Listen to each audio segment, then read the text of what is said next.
Hello, कैसे आप सभी लोग। द पॉलिटिकल मास्टर में एक बार फिर से आप सभी का स्वागत है। आज इस वीडियो में हम क्लास 10 के ज्योग्राफी के चैप्टर फर्स्ट, जिसका नाम है संसाधन एवं विकास।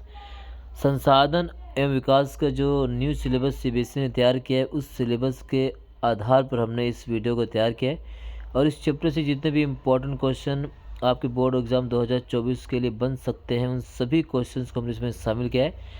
और इस चैप्टर से जितने क्वेश्चन आने की संभावना है आपके बोर्ड एग्जाम, उन सभी को इसमें समाहित किया। सो प्लीज़ एंड तक ज़रूर देखिएगा।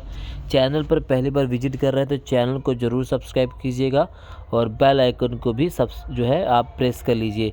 तो सबसे पहले क्वेश्चन जो यहाँ से 1 नंबर में सवाल पूछा जाता है इस चैप्टर से, वो ये है कि रियो डे जेनेरियो। तो क्वेश्चन पूछा जाता है कि पृथ्वी सम्मेलन का आयोजन कब और कहाँ हुआ। तो पृथ्वी सम्मेलन का जो आयोजन हुआ था वो हुआ था ब्राज़ील की राजधानी रियो डे जेनेरियो में। और कब हुआ था? जून 1992 में। तो जून 1992 में रियो डे जेनेरियो सम्मेलन हुआ। इसे पृथ्वी सम्मेलन कहा जाता है। इसमें 108 देशों के द्वारा जो है पार्टिसिपेट किया गया था और इसमें एक एजेंडा तैयार किया गया जिसका नाम था एजेंडा 21। तो यहाँ से क्वेश्चन पूछा जाता है। यहाँ पर एक स्लोगन, एक बुक तैयार की गई जिसका नाम था आवर कॉमन फ्यूचर। ठीक है, तो आवर कॉमन फ्यूचर के नाम से एक जो है बुक तैयार की गई थी और यहाँ पर ही सतत पोषणी विकास का जो है मार्ग भी प्रशस्त किया गया। तो हम बताएंगे कि सतत पोषणी विकास क्या है। तो यहाँ से 1 नंबर एमसीक्यू में क्वेश्चन पूछे जाते हैं। अगला क्वेश्चन यहाँ देख सकते हैं, लौह अयस्क किस प्रकार का संसाधन है। तो जो लौह अयस्क है वो संसाधन है कैसा? अनवीकरणीय योग्य। ज्वारीय ऊर्जा किस प्रकार का संसाधन है। तो ज्वारीय ऊर्जा जो है पुनः पूर्ति योग्य संसाधन है। पंजाब में भूमि निम्नीकरण का निम्नलिखित में से मुख्य कारण क्या है। तो पंजाब में भूमि निम्नीकरण का जो मुख्य कारण वह है अधिक सिंचाई है। निम्नलिखित में से किस प्रांत में सीढ़ीदार खेती की जाती है। तो उत्तराखंड में जो है सीढ़ीदार खेती की जाती है। इनमें से किस राज्य में काली मृदा पाई जाती है। तो गुजरात में जो है काली मृदा पाई जाती है। अगला क्वेश्चन है, तो संसाधनों के बंटवारे के आधार पर संसाधनों प्रकार जो पूछा जा सकता है। तो उत्पत्ति के आधार पर संसाधन कितने प्रकार के होते हैं। तो अगर हम उत्पत्ति की बात करें तो उत्पत्ति के आधार पर संसाधन 2 प्रकार का, जैव और अजैव। जैव संसाधन की बात करें तो मत्स्य जीवन, मनुष्य। अजैव संसाधन की बात करें तो चट्टान एवं धातुएं हैं। क्लियर। समाप्यता के आधार पर है। समाप्यता के आधार पर 2 प्रकार के संसाधन होते हैं, एक है नवीकरणीय और दूसरा अनवीकरणीय। नवीकरणीय संसाधन वो संसाधन होते हैं जो एक बार समाप्ति पर दोबारा से प्राप्त किया जा सकता है और अनवीकरणीय संसाधन वो संसाधन होते हैं जो एक बार समाप्त होने पर दोबारा प्राप्त होना बहुत कठिन होता है, या बहुत कह सकते हैं कि बहुत ही ज़्यादा टफ या बिल्कुल दोबारा प्राप्त ना किए जा सकने योग्य जो है जीवाश्म ईंधन और खनिज हैं। विकास के आधार पर संभावित संसाधन, विकसित संसाधन है, भंडार संसाधन, संचित कोष भी है। इसी प्रकार से अगर हम बात करें स्वामित्व के आधार पर तो व्यक्तिगत संसाधन है, सामुदायिक संसाधन है, राष्ट्रीय संसाधन और अंतर्राष्ट्रीय संसाधन है। तो भारत की जो अंतर्राष्ट्रीय जो समुद्र तट है कितनी, तो 200 समुद्री मील तक जो है हमारी क्या है अंतर्राष्ट्रीय समुद्री सीमा। यहाँ से क्वेश्चन पूछे गए हैं। अगला क्वेश्चन है, विकास की अवस्था के आधार पर संभावित, विकसित, भंडारी और संचित कोष जो है संभावित संसाधन क्या होते हैं, विकसित संसाधन क्या होते हैं। और यह है सतत पोषण विकास जो है क्वेश्चन जो है 1 नंबर में पूछा जाता है। तो सतत पोषण विकास क्या है। तो सतत पोषण विकास का मतलब होता है वर्तमान की आवश्यकताओं को पूरा करने के साथ साथ भविष्य की भी आवश्यकताओं को ध्यान में रखना, इसे हम सतत पोषण विकास कहते हैं। संसाधन नियोजन क्या है। तो संसाधनों का विवेकपूर्ण उपयोग करने की प्रक्रिया को संसाधन नियोजन कहते हैं। ठीक है, इस तरह से संरक्षण की व्यवस्था संसाधनों के अविवेकपूर्ण और अत्यधिक उपयोग से उत्पन्न समस्याओं से निपटने के लिए हमें संसाधनों का संरक्षण करना जरूरी है और भारत ने इसका प्रयास जो है प्रथम पंचवर्षीय योजना से करना शुरू कर दिया था हमने। ठीक है, इसी प्रकार से भारत में वन नीति के आधार पर कितने प्रतिशत वन होने चाहिए। तो ये क्वेश्चन भी कई बार पूछा गया है। तो वन नीति के आधार पर 1952 की राष्ट्रीय वन नीति के आधार पर 33% जो है भौगोलिक क्षेत्र के अधीन जो वन होने चाहिए। ठीक है, इसी प्रकार से क्वेश्चन जो पूछा जाता है कि मनुष्य किन 2 तरीकों से बंजर भूमि का क्षेत्र बढ़ाता है। तो अति चराई द्वारा मनुष्य और वनों के विनाश के द्वारा मनुष्य जो है बंजर भूमि का क्षेत्र बढ़ाता रहता है। भूमि के उचित उपयोग के लिए कौन से उपाय किए जाने चाहिए। 2 उपाय कौन कौन से हैं। मृदा अपरदन को रोका जाए और मरुस्थलीय विकास पर रोक लगाई जाए। मृदा किस प्रकार से बनती है, मिट्टी के अपरदन किसे कहते हैं, तो तेज वायु और जल मृदा की ऊपरी सतह को है जो है ना अपने साथ बहा कर ले जाते हैं। इसे मृदा अपरदन या मिट्टी का कटाव कहा जाता है। मृदा अपरदन के दो कारण क्या है? तो मृदा अपरदन के कारण यदि भूमि की ढाल तीव्र होती है तो पानी के तेज बहाव के कारण मिट्टी का बहाव कटाव अधिक होता है और अति चराई भी मृदा अपरदन का कारण बनती है। जलोढ़ मिट्टी की विशेषताएं क्या है? इस मिट्टी में पोटास, फास्फोरिक अम्ल और चूना पर्याप्त मात्रा में पाया जाता है और इस मृदा में नाइट्रोजन और जैविक पदार्थों की कमी होती है। किसमें? जलोढ़ मिट्टी में। तो जलोढ़ मिट्टी कैसे बनती है? तो जलोढ़ मिट्टी जो है नदियों द्वारा लाए गए निक्षेपों से बनती है। काली अथवा रेगड़ मिट्टी की दो विशेषताएं बताई, तो यहाँ से क्वेश्चन पूछा गया है।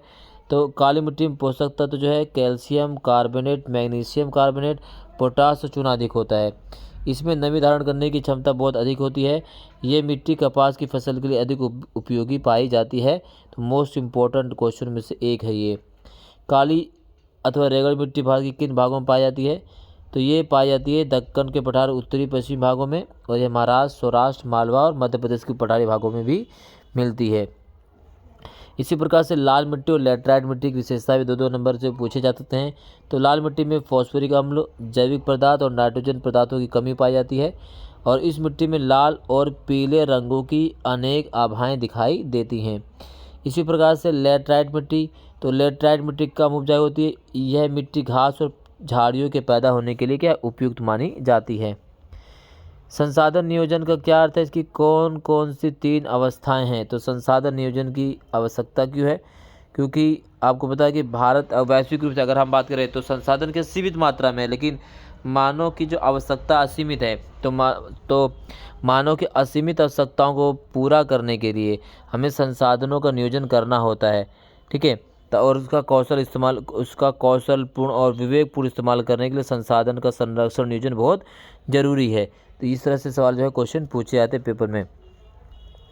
संसाधनों के संरक्षण की आवश्यकता की विवेचना कीजिए। ये जो है 4 नंबर से 3 नंबर में 2 नंबर में जो है पूछा जा सकता है। इस क्वेश्चन को आपको जो है कवर कर लेना है मेरे प्यारे सभी साथियों, इसको जरूर कवर कीजिएगा। ठीक है, इसी प्रकार से मिट्टी के निर्माण में सहायता करने वाले किन्हीं 3 कारकों की व्याख्या कीजिए। तो 3 कारक जो मिट्टी के निर्माण में सहायक है, जो जलवायु, शैल कोड़ की प्रकृति, स्थलाकृति और समय अवधि जो है मिट्टी के निर्माण के लिए बहुत जरूरी मानी जाती है। इसी प्रकार से बात करें भारत में जलोढ़ और काली मिट्टी के विवरण संक्षेप में लिखिए। तो जलोढ़ मिट्टी और काली मिट्टी कहाँ पाई जाती है? शुष्क मिट्टी की विशेषताएं क्या है? ये भी क्वेश्चन इंपॉर्टेंट है। तो शुष्क मिट्टी की विशेषताएं से जो है क्वेश्चन पूछा जा सकता है। ठीक है, इसको आपको कवर करके चलना है आगे। इसी प्रकार से मिट्टी के कटाव कितने प्रकार से होता है? मृदा अपरदन पर एक संक्षिप्त नोट लिखिए और मृदा अपरदन के कारण। तो मृदा अपरदन के जो हम कारण की बात करें तो यदि भूमि की ढाल तीव्र हो तो पानी के तेज बहाव के कारण मिट्टी का कटाव अधिक होता है। जिस मिट्टी में जल समाये रखने की क्षमता अधिक होती है उसका कटाव कम होता है और अपने इस गुण के कारण चिकनी मिट्टी का कटाव बहुत कम होता है, जबकि बालू मिट्टी शीघ्र ही कट जाती है। वृक्षों की जड़ें मिट्टी को जकड़े रहती हैं और उसे बह जाने से रोकती हैं।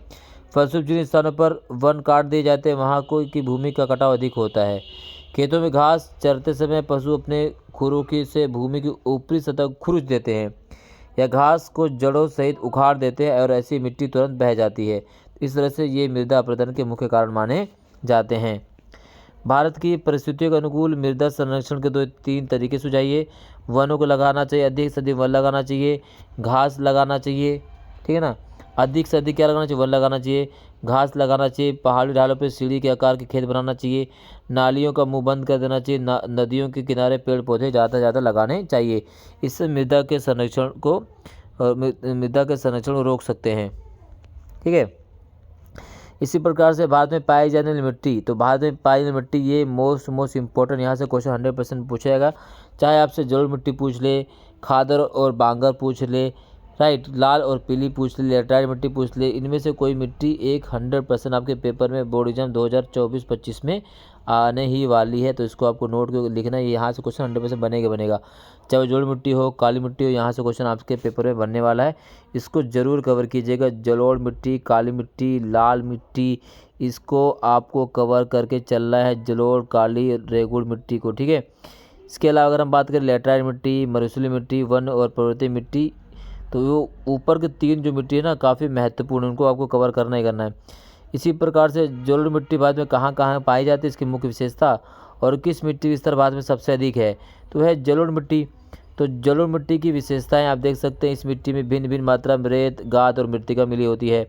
इस मिट्टी के कारण कण जो है प्राय बारीक होते हैं, जिन्हें जलोढ़ कहते हैं, परंतु नदी घाटी के ऊपरी भागों में जो जाते हुए इसके कण मोटे होते हैं। इस प्रकार मिट्टी प्राय पीडमोंट मैदानों में मिलती है। तो जलोढ़ मिट्टी की विशेषताएं, जलोढ़ मिट्टी की दो प्रकार हैं, जिन्हें हम खादर और बांगर के नाम से जानते हैं। तो इस तरह से पेपर में जो है क्वेश्चन आपसे पूछा जा सकता है। तो इन क्वेश्चंस को आपको पूरा का पूरा कवर करना है, चूकना नहीं है दोस्तों। 10 मिनट आप अपने एग्ज़ाम में अच्छे परफॉर्मेंस के लिए, अच्छे मार्क्स के लिए लगा ही सकते हैं। तो इस वीडियो को ज़्यादा से ज़्यादा देखिएगा, शेयर कीजिएगा, ताकि हर एक बच्चा इस वीडियो से लाभ उठा सके और अपने अंक में सुधार कर सके और टॉपर बन सके। ठीक है, तो ये चीज़ें आपको कवर कर लेनी है। काली मिट्टी की विशेषता से क्वेश्चन बहुत बार पूछा गया है, तो इसको भी आपको कवर करना है। काली मिट्टी की विशेषताएं बहुत बार पूछी गई हैं, तो इसे आपको कवर करके चलना है। ठीक है, भूमि निम्नीकरण के कारण लिखना है, भूमि निम्नीकरण के रोकने उपाय लिखना है। तो कारण भी पूछा जा सकता है, इसको कैसे रोकते हैं ये भी पूछा जा सकता है पेपर में। कारण और रोकने के उपाय भी आपसे पेपर में पूछा जा सकता है। तो इन सभी को आपको कवर कर लेना। इन सभी क्वेश्चंस को जिसको भी हमने इस सिंगल वीडियो में शामिल किया है, इसको आपको ज़रूर से ज़रूर जो है कवर करना है। मस्ट डू क्वेश्चन है। इन क्वेश्चंस के अलावा कोई भी क्वेश्चन आपके पेपर में नहीं पूछा जाएगा, तो ज़रूर इन क्वेश्चंस को आपको कवर करना है। लेटराइट मिट्टी, काली मिट्टी, रेगर मिट्टी, ठीक है, तो ये सभी क्वेश्चंस आपको कवर कर लेना है। सो इस वीडियो में मेरे सभी साथियों बस इतना ही। आई होप ये वीडियो आपको पसंद आई। तो पसंद आए तो लाइक से कमेंट जरूर कीजिएगा। चैनल पर नए हैं तो सब्सक्राइब कीजिए, बेल आइकन को प्रेस कीजिए, ज़्यादा से ज़्यादा इस वीडियो को शेयर कीजिए और कमेंट बॉक्स में कमेंट जरूर करके बताइए कि हम इस वीडियो को और कैसे बेहतर बना सकते हैं आप सभी के लिए। बहुत बहुत धन्यवाद। जय हिंद।